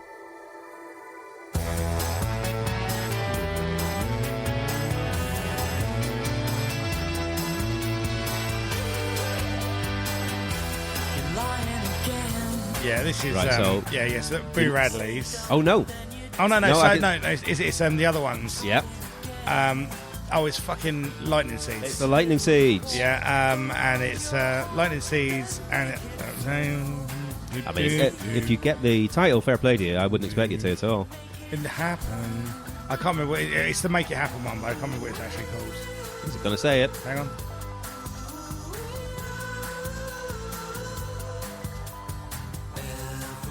Things go. Lucky you. There you go. Lucky you. Lucky you. You couldn't escape this fucking band. They were huge. Absolutely fucking massive. Again, just very much in that pile of bands like them and Dodgy. And Right. That I just could not fucking stand. But you're right, they were absolutely everywhere. Absolutely everywhere. So that was 43. Like I say, at this point, it got re-released and higher the next year. Number 48. Here you go. This is going to be a race for you to get this. Is it U2? No. Oh, it's fucking Stone Temple Pilots. Yes. Yeah. Which one? Which one? Vaseline. Vaseline, Stone Temple Pilots. Absolutely big, long intro. I'd forgotten about there. But yeah, okay, you get... So good. This song's fucking incredible. There's your riff. There you go. So yeah, that one got to... What did I say? 48. This one only got to number 55. Only 55 on first release. That's fucking bizarre. I presumed this was much bigger. Obviously, Same basket is basket case. I agree, absolutely. I remember, because I was instantly having to play this in clubs. Yeah. Like, day fucking one. Yeah. People were asking for this. So I assumed this must have been top 20. But no. I think, obviously, this was the first taste of Dookie. Yeah. Lovely as a phrase. And then Welcome to Paradise and Longview, etc. Yeah. They were probably more top 20s or something like that. But yeah, this only number 55. Who knew? Fucking who knew, mate? Back when Green Day were good. I know, remember that. So that's good, 55. This one only got to number 62.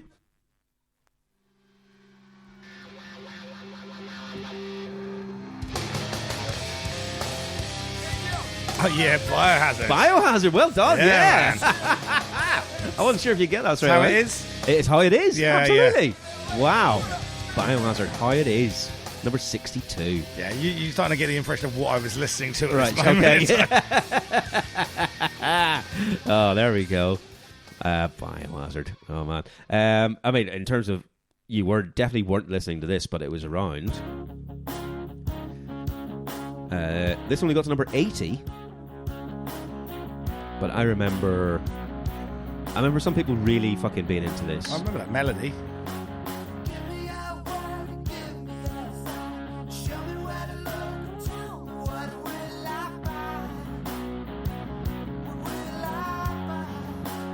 I know what this is, man. They're one of those, not one-hit wonder, but pretty much one-hit wonder bands.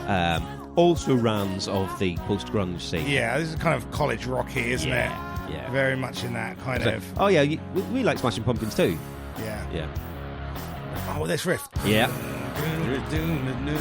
Yeah. Yeah, this is like one of those things that's like not creep, it's like fucking cracker or something like that. It's not cracker. Right, but... It was, yeah. It's called Shine. Yeah. If that helps. Oh. I am. Let your light shine. I mean, I can't it sounds to me man. like it's probably a Christian rock band as well. Collective Soul. There you go. Collective Soul with Shine. Yeah. Yeah. I mean, I remember them being written about loads and then being like, it was one of those, for every Nirvana, there's a Collective Soul. Absolutely, yeah, exactly. And so, oh, yeah, this new band, Everclear. And it was very much the death of the fucking cool bit of grunge. Indeed, it was corporate grunge. And a lot Stiltskin. of, and some of the bands had turned into great rock bands, you like, Stone Temple Pilots, but right, yep. But the cool kind of aspect of it is kind of washed out by this point, isn't it? But then, even in saying that, most of those bands did, because by dint of them getting signed, they had to have one good song, and that's a good song. That's catchy. Yeah. Okay, this one got to number 22. So wide you can't get around it. So low you can't get under it.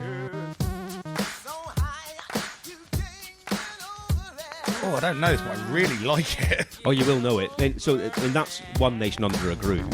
Yeah. That's Parliament Funkadelic. Yeah. Sample. Because, as again, at this point, everyone in hip-hop was using Parliament. Oh, this is fucking... Oh, this is a fucking Lethal Injection track. Possibly. Or possibly the B-sides record. That it might be. It might even be that. I'm not sure. I think this might be on B-sides and otherwise. I can't remember what the track is called, though. It's called The Bop Gun. Bop Gun. Bop Gun. One Nation Under a Groove. No, this is Bop. No, I think Bop Gun is on. I think Bop Gun is originally on. Let me just double check. Yeah. I think it's originally on Predator, and this is a remix. Predator would make sense. Hang on, because he was doing a lot more of that G-funk thing on there. That's the third single from Lethal Injection. Oh, is it? Yeah. Oh, wow. Okay. Oh, so he did just say 1993, so yeah, like this is just a later release off that album. The thing is, I must admit, I've got Lethal Injection. Yep. And I've heard it. Yep. But I'd stopped listening to Ice Cube by this point. I didn't really listen to it. And when he started getting really big and bouncy and like kind of post-straight,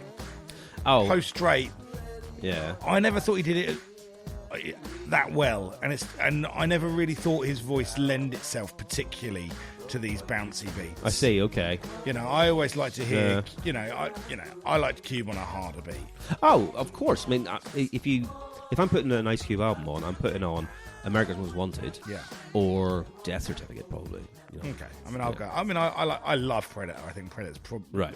America's Most Wanted or Predator is my favourite Ice Cube record. But as soon as he started going down this pop route, and he really did go down the pop route, I was like, oh, fine, you're doing your own thing. No, fucking me and you part ways here. Yeah. Sorry, O'Shea, but you've lost me.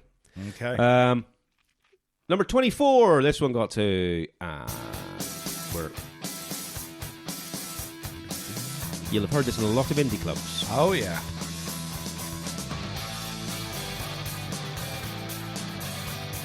Female front end. Nope. No? Oh, no, but it does sound a little bit like an Elastica song. Oh, that's what I'm thinking of. But no. Oh, yeah, I know this song. Yeah.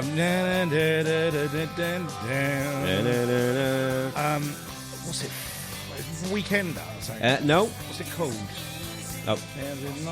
He just said it. Speakeasy. Speakeasy. And it's by... Oh, fucking which one of this bunch of cunts But was it? who would you take the piss out of most? Menswear.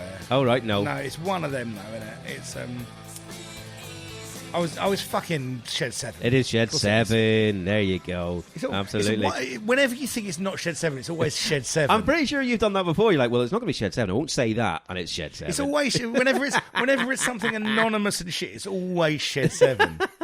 Oh, I wonder if we're going to have to do one of their records. We might have to, you know. No, they famously didn't get a number one until the 2000. Until oh, yeah, of course. Yeah, that's very true. And we're not going that far. No. Okay, number 25. I'm going to play a couple more of these because we've got fucking loads.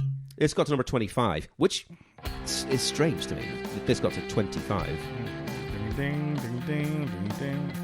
Yeah, again, this straight away. Yeah, I mean, it's a very distinctive guitar sound on that. I like this. Yeah, it is. And well, if you get his vocals, you'll be like, oh yeah, that's him.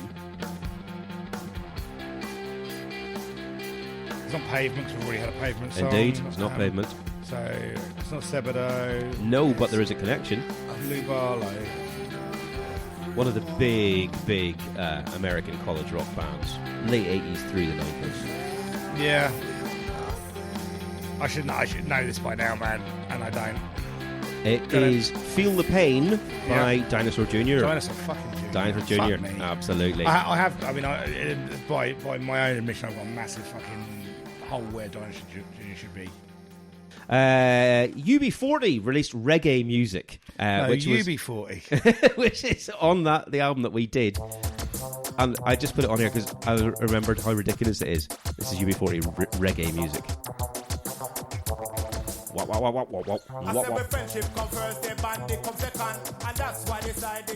UB40 doing actual reggae. I know, it's probably best they don't, isn't it? It probably is, you know. Yeah. Probably is. Pizza Man released Trippin' on Sunshine, which was another of the Norman Cook, etc. Yeah. Lion Rock released Tripwire, got number 44. The Caliphs released Rollin' with the Clicker. Of course they did. Got to number 89. This is the first charting single by this band. Got to number 96. And I doubt you've ever heard this in your life. They had much bigger indie hits the following year, probably, and then throughout. I mean, it's a very familiar sounding riff. Okay. But it's not an entirely underrated riff either. No, exactly. It's just kind of standard. But obviously, we can't take the piss out of them too much because they were probably only about 16 at this point. Okay. Oh, is it Ash? It is Ash. There you go. Yep, it's Ash with Petrol. And nice. First charting single got to number 96. There's Tim Wheeler. And bless him, he can't sing. That's a shame. And then the last one that I'm going to play here. This one got to number 48. And so it wasn't a big hit at the time, but it has endured. Yeah. People still are like, oh yeah, this is a fucking great song.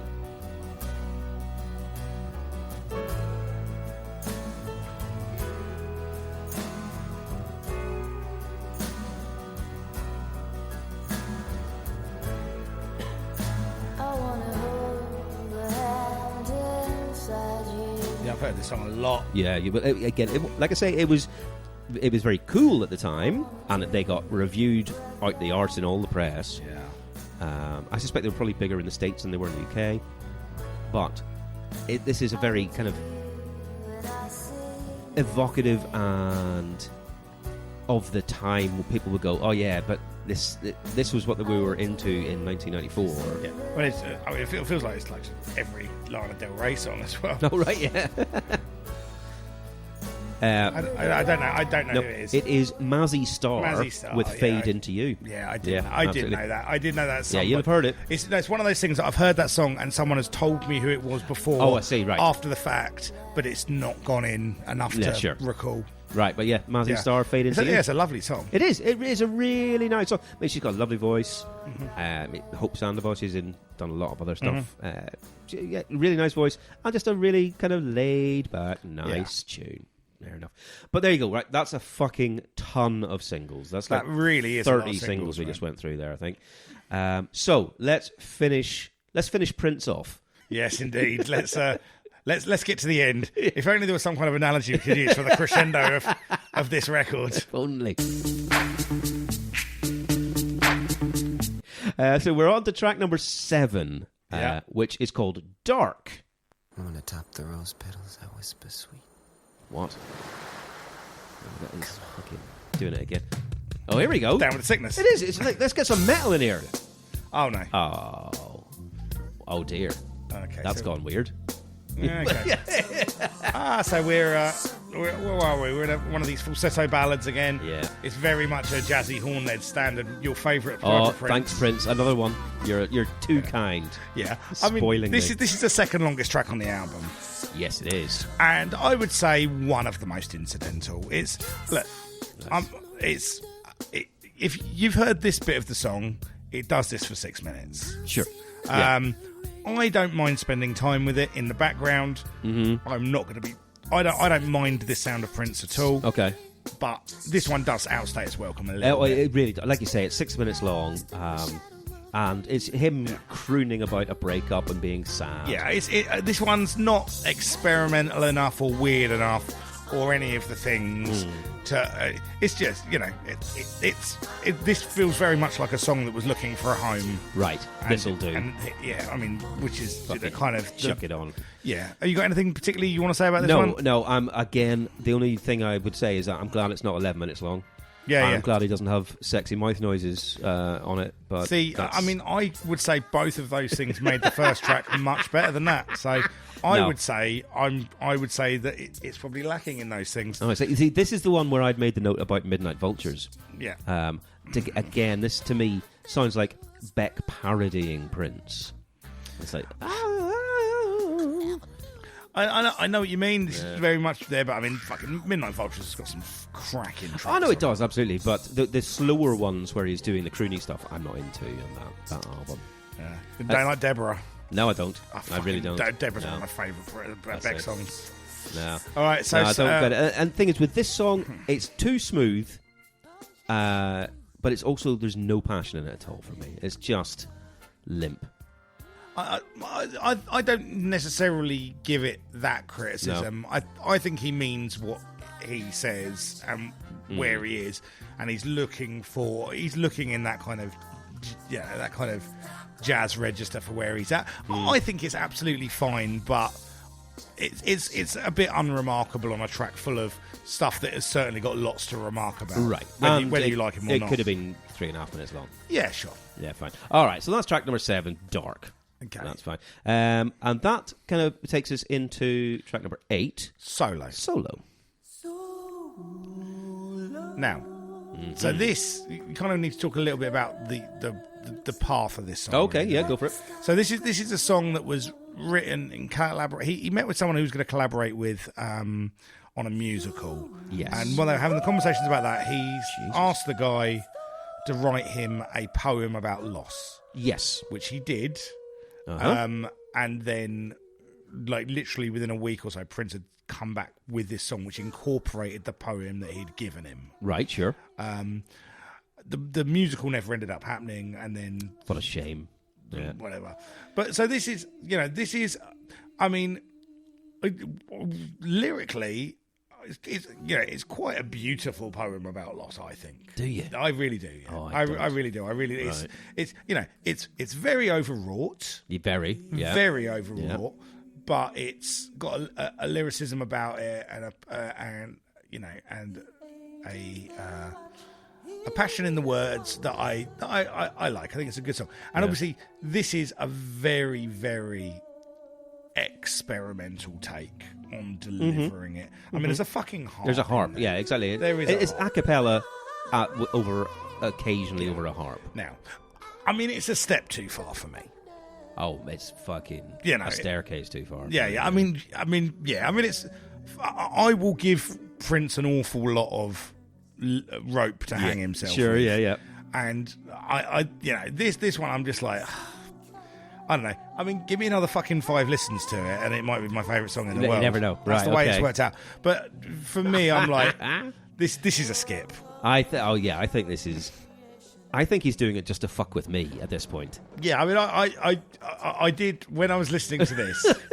when I was listening to this, I was laughing about you listening. I'm to having it. to listen to this. Yeah, exactly. Because I knew that whatever time I was having, you were having a worse one. Absolutely. I think he's gone right off the deep end on this. Yeah, one. yeah. This is some nonsense going on. Yeah. He's shitting on about something I don't care about in a way I don't like to listen to. No. Okay, fair enough. I mean, do you want to move on? I would love to. Let's move on. Let's move on. Track number 9. Track number 9 of 10. Yeah. And this is ostensibly the last kind of song. Yeah. This is called Let It Go, all one word, not to be confused with the Frozen song. Oh, indeed, yeah. Here I come. Here I come. She's coming. More waves. What's going to happen? Could go either way. Oh, got a break. Yeah, all right. Are we going to go funky? Yeah, we are. There you go. It's a little bit like I Love Your Smile, I feel, on this. Yeah. Now, my note on this right, is this version of the song, which I like, he could have sold this to nearly any 90s R&B artist. Right, sure. Sold this to Teddy Riley. Yeah. And this would have been massive. I see. Because this is very much Prince doing 90s R&B. Yeah, sure. But if you had someone doing 90s R&B doing it, it would have been. I think the frame of the skeleton of this song would have been a massive kind of, like I say, like a Teddy Riley type. Get Trez Van Den. Yeah, right. Exactly.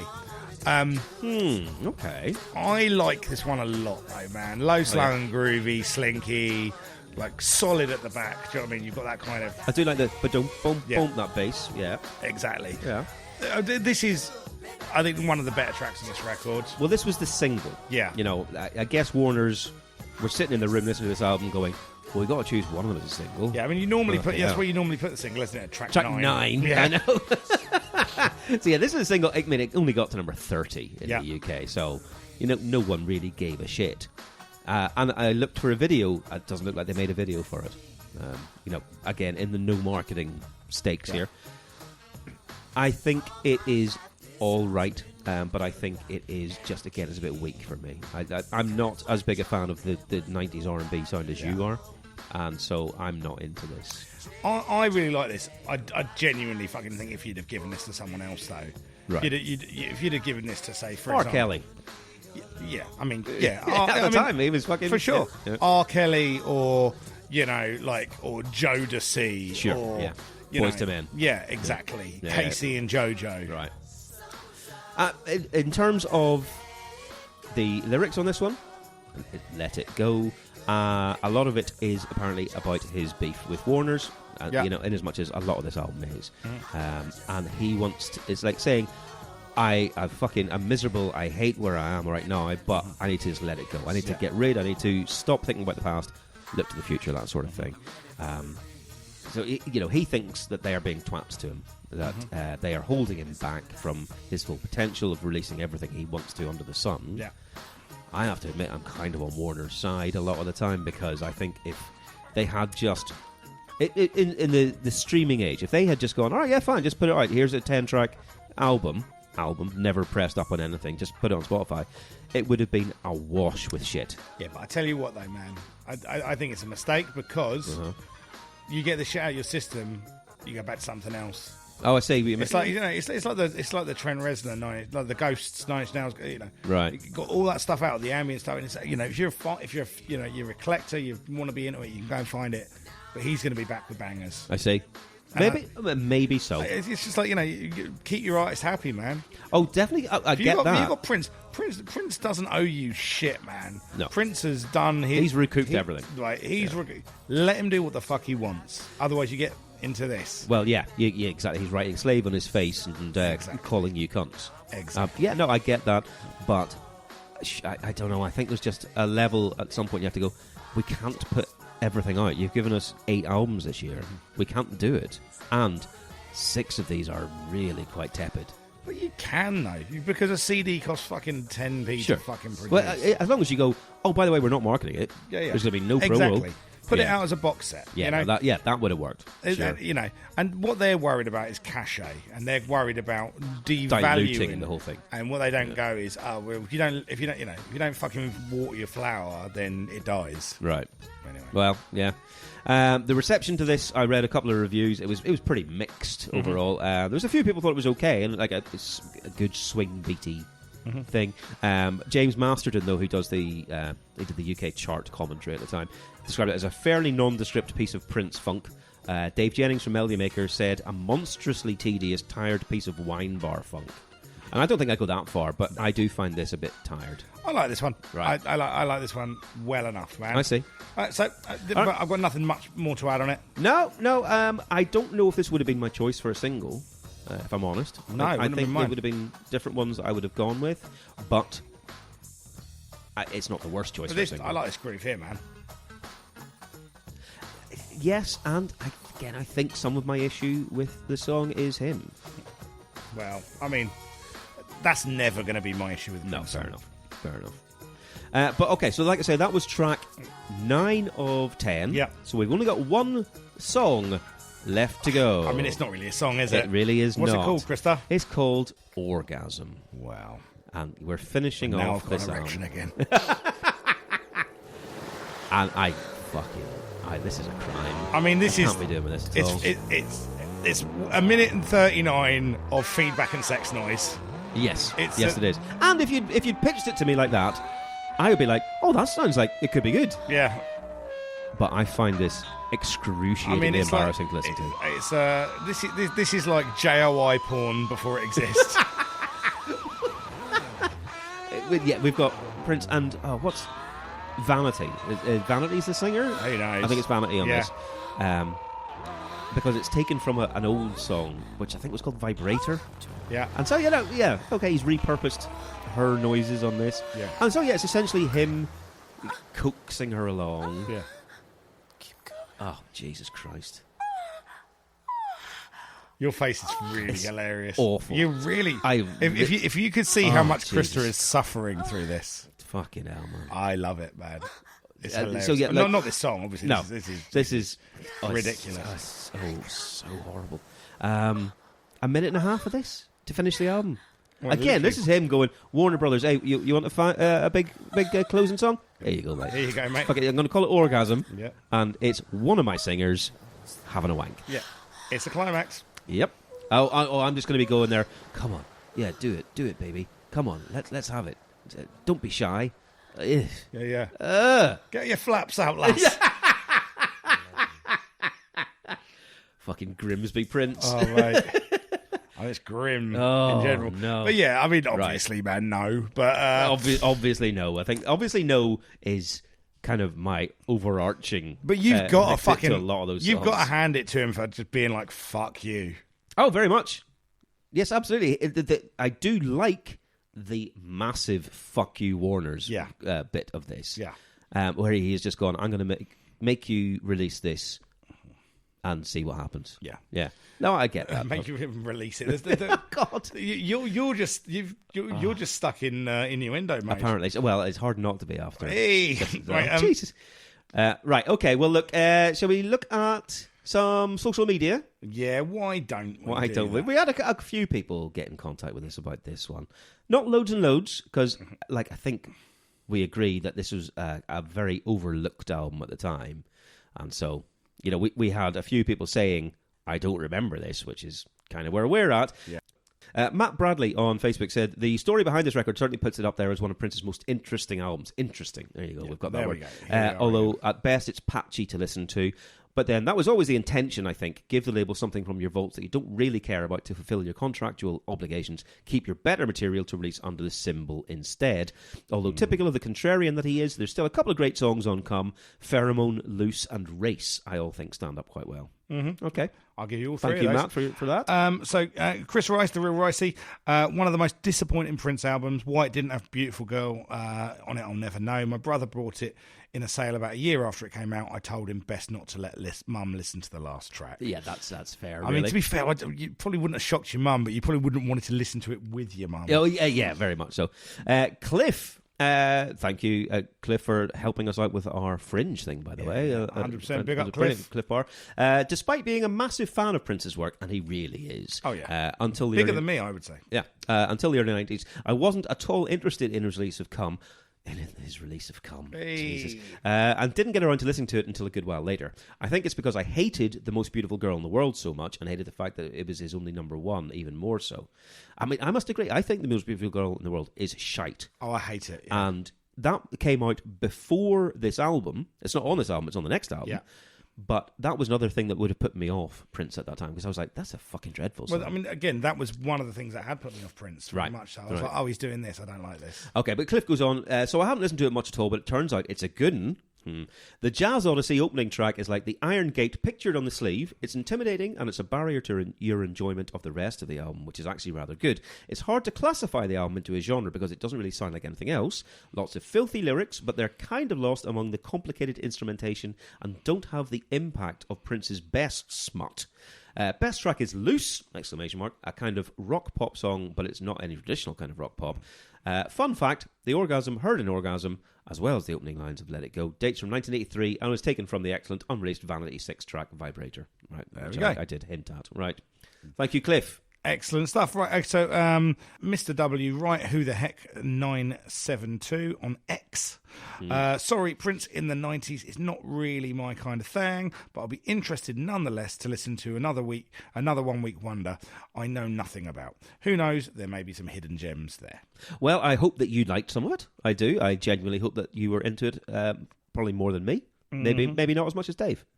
The BPM Lab on Facebook said, I was a massive 80s fan from 1999 to Love Sexy. Didn't like his 90s stuff at the time, but was completely wrong about some of it. Diamonds and Pearls and the mid-90s ones are belting. Absolutely no idea about this one, though. Didn't even know it existed. Yeah, and that's from a Prince fan. Yeah, exactly. I mean, not uncommon idea. I've known about this album because I've looked ahead at what's doing. Going to happen, but Anyway, this is Niall Bakewell, Zero's podcast. Words cannot express how little I care about this album, and I fucking loved love Prince. Oh, right. Yeah, again, the same thing. A final one I've got on Facebook from Peter Strong. I loved Prince when I was a kid. I had all the albums, including all the 90s ones, which are nowhere near as bad as everyone always makes out. In fact, some of them are pretty spectacular. They just aren't Sign of the Times or Purple Rain. This album, I always really enjoyed.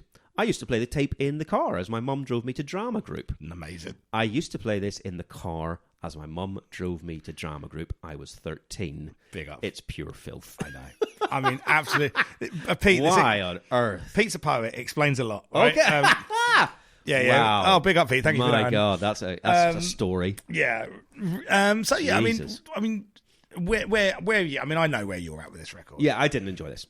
I didn't enjoy it. I felt really awkward listening to some of it because it was almost like this isn't for public consumption. Okay, I think you're being a weird prude, right? I mean, I almost am, and I don't like it for myself. I know. I wish I enjoyed a fucking sexy. I've seen your internet history. It should be. I should be into this. Oh, okay. You turned into Ian Paisley. My God. Look, I enjoyed this exponentially more than I expected to. Good. Right. Lovely. I went into this, expecting some bad dirge. Yeah. And look, this is not the record that is you're never going to play this to someone that doesn't like Prince and they're going to listen to it and go, well, I like Prince now. No, right. This is very much I think a fan's record. It has to be. You have to like Prince. You have to be. I think you have to be on side to go along with some of his more kind of avant-garde, or certainly more, not even avant-garde. I think it's particularly avant-garde. I mean, but you say, this is almost like a From the Vault. This is almost like an unreleased tracks thing. I got to spend time with some Prince records that I didn't know. Yeah. And, with a few exceptions, there's nothing on there really that I didn't want to... Yeah. That I was like, oh no, let's just get rid of this. Terrible. Right. Yeah, I would say out of 10 tracks, I've got pretty positive things to say about like 6 or 7 of them. Yeah? No, well, you definitely did, yeah. So I enjoyed it. Right. I don't think it's a classic album. I'm not going to be recommending it to other people, but will I be going back to it and listen to stuff from it? Yeah, I will be. Will you? And I'll be adding bits and pieces onto like a Prince play. I mean, it's not going to go onto my greatest pop playlist any of it. No, God, I've got bits and pieces of Prince knocking around, and some of this... Really? So if you were making your own best of Prince compilation, or play, not like a 10-track, okay, but an ongoing playlist, there would be a couple on these that you would stick in, right? 100. I'd go back and I'd find some bits and pieces. And, Fair enough. I mean, I think finding something that we agree on is going to be more difficult. Yeah. I mean, I say not more difficult than I thought it was going to be, because I always thought it was going to be difficult. I would say, by virtue of where you are on it, it has to be a 1-track. Because I don't think we're going to... I just don't think we'll find 2 that we can agree on. No. I'm guessing that we're going to need to go for... It's not my favourite, but What is your actual favourite? My actual favourite is... It's probably Race. I really like Race. Oh, I see. I really like Race. Right. Loose, which is the ravey one, I think is the closest we're going to get to an accord on. Yeah, because I like Loose. So let's put Loose down. Right. Let's go for that one. I would also make cases for Pheromone and Let It Go. I really like those tracks. Right. And I didn't mind Pheromone so much. I didn't mind Papa so much. Oh, I like Papa, but I didn't like Let It Go, really. Yeah, fair enough. No. Well, look, let's just go with Loose. The one. We're going to put Loose on there. I mean, it's probably the least representative of the album. Yeah. So you come across it on our playlist and go, oh yeah, I'll listen to the rest of this album. It's not like that. But what is representative of it, though? Really, I mean, I guess if you were going to go for a representative one, you'd go from one of the more kind of languid falsetto ballads. Space or Pheromone. I don't think the album's really got a sound, because it is a bits and pieces record. It is. It's the off-cuts. It's a cotton. Yeah, it's cut and shut, man. Yeah. But yeah, I enjoyed it. I was dreading going into this one, because I thought, okay, I'm going to have to slate it. I preferred this on balance, like just on percentage-wise, probably to either of the other 2 Prince albums we've done. Right. That's interesting. Just in terms of songs liked to songs not liked. Yeah. Right. Or running time. Oh, well, that's because, yeah. But what this doesn't have is Thieves in the Temple. Yeah, exactly. There's not Seven. A highlight. There's not like oh, wow, that's an all-time thing. There's nothing on there that if you were making like a commercial Prince... like greatest hits that would even be in the conversation. Not at all. But I'm not speaking as a casual fan, so no, that's fair. Cool. Anyway, guys, awesome. Thank you for joining us with this one. I hope you enjoyed it. I know some people like it when we don't agree on things. Yes, indeed. Well, I mean, if you do like that, then I suspect you're going to like our next one as well. Oasis' first album. Well, you might be surprised. We shall see. Anyway, all right, you take it easy, guys, and we'll see you soon. Take care. Bye. Bye.